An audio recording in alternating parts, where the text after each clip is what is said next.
All right, welcome back to the channel. It's your boy Fanon. And in this video, we are going to share some bad news, man.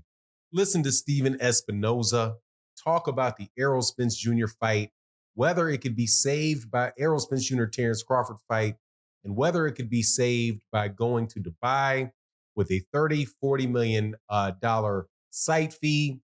His answer was disheartening on a couple levels. Man, I am firmer and the firmer being more and more in the camp of this fight not taking place, at least not this year. Let's talk about that in this video.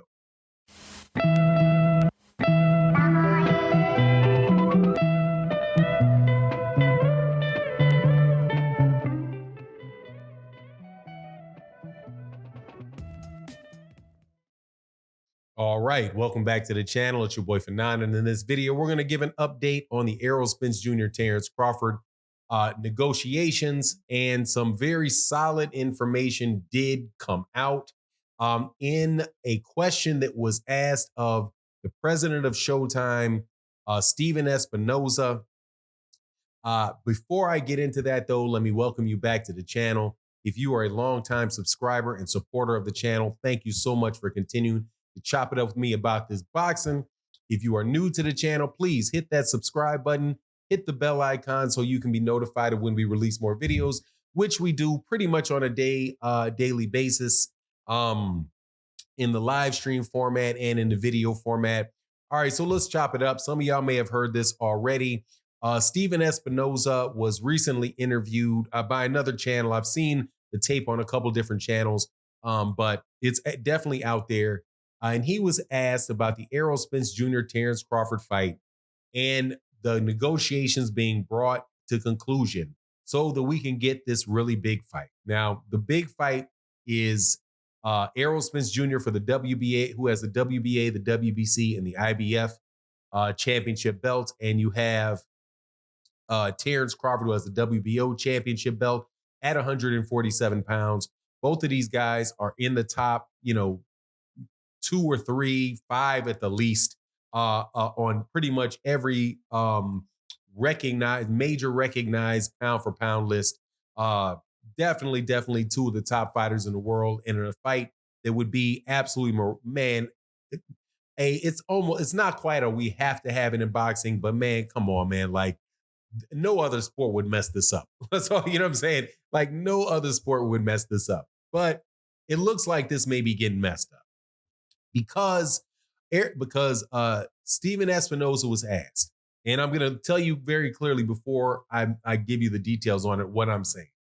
It's not that what he said about this offer, which was, not an offer, about the potential of the fight between the two fighters going to the Middle East for like a $30 or $40 million site fee, and whether that could really be a situation where you could save the fight.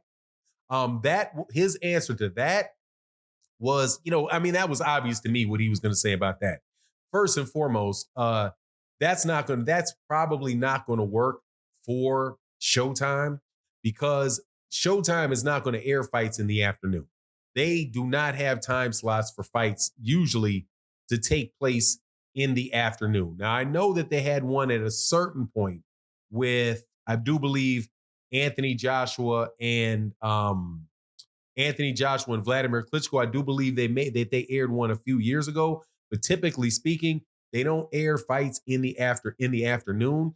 So, and what they were saying is like, look, if somebody wants to have a $30-40 million site fee, the people that pay that site fee are going to want that to take place on their time zone, right? So they're not going to want to, air a fight at like 2 or 3 o'clock in the morning their time, so it can be televised in the United States, right? And for United States pay-per-views don't typically take place in the afternoon. And again, I did say that, that there was the Anthony Joshua versus Vladimir Klitschko fight that took place in the UK. That was shown directly on Showtime. It was not pay-per-view, and they did that in the afternoon. But that's not something that they typically do. So he brought up that topic, right? And that's just pretty obvious. However, when I listen to it, it's more like he was kind of dismissing it. And on top of it, you also have some real sensitivity, I do believe, with doing fights like specifically in Saudi Arabia. If that fight is going to be carried by an American network, because of a lot of the social, the human rights issues related to that, they could probably have a lot of hoopla around that for Showtime that they probably don't want to get involved in, or they might not want to get involved with. But the thing that really stood out to me in the interview was when he said, look, what we probably just need to do is we probably just need to get everybody in the room, sit down, you know, close the doors, and then just stay in that room until we can get the whole thing all the way negotiated with, all the way done. Right now, what does that tell you? Stephen Espinosa, and I've been telling people this, every people from both sides of this negotiation do give you gems of information every once in a while that let you know what's going on. So, with the frustration that I saw on his face, it does not seem like they're going to be announcing this fight coming this weekend, like some rumors had said. And it does not sound like they have they have anything resembling a finished deal where they know that they can go on. Sorry, dog bark break. They don't have anything resembling a finished deal where they can, wind up announcing this fight or a date within the next couple weeks. If he feels like what they probably need to do is just get everybody in the room and see what we got to do to bring this thing to fruition, right? That tells you that negotiation is still going on, and the frustration in his face was very, very clear. So for me, that tells me, look, man, it is already it is August 31st right now. There is a 12-week training camp that needs to take place for this fight. That's all of September, all of October, and all of November. Okay. And then if you have any type of lead into the fight, right? As in you take a week after it's announced and then you go on a 3-city tour, whatever necessary to sell it, that's another 2 weeks. And you are pushing into the middle of December. There is no fight. There is no um, fight in December on December the last weekend of December because that's a Christmas weekend, and all of the dates and the venues that and people are sending me these notes say, hey, look, man, this place is getting filled up. This place is filled up. All of these different places that they could hold these fights. The venues are getting taken up. So at this point in time, man, I just think that these guys are not going to make this fight this year, and so at the best we're hoping for is for them to make that fight in January, for those guys to make the fight in February or something like that. That very well may happen, but I just have my gut feeling is that Errol Spence Jr. is the only one that really sounds like he is really pressed to make this fight, right? Because even if what Steven Espinoza said is true and they do it like, oh, let's just all sit down in a room, close the doors and say, this is what we need to do in order to get this fight done. Okay, that could have happened a month ago if everybody was very, very serious about it and really wanted to make that fight. Terence Crawford's tone has been, yeah, this is a nice to have, but I don't need it.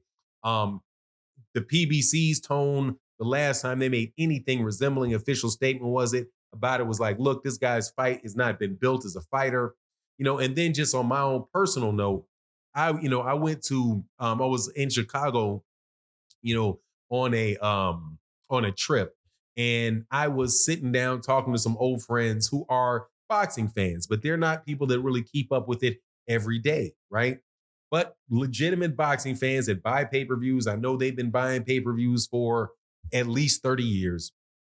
And they just had no sense of the Errol Spence Jr. Terence Crawford fight taking place anytime soon, and was like really didn't even have a sense that it was a big fight to them, right? So just listening to their tone, I was like, wow, okay, this is a problem because that's what Tim Smith had said about Terence Crawford before. It's like this guy's name really has not been built, and there is and in order for there's not a demand like when are these guys going to fight from that level of boxing fan, at least the ones that I spoke to. So maybe those guys have Showtime has a sense of that. I'm sure they do. PBC has a sense of that. And this is just a real hardcore fans boxing dream that we're going, boxing wish that we're going through. But anyway, that's my take on the matter. You let me know what you think in the comment section. And with that, I'm out. Peace.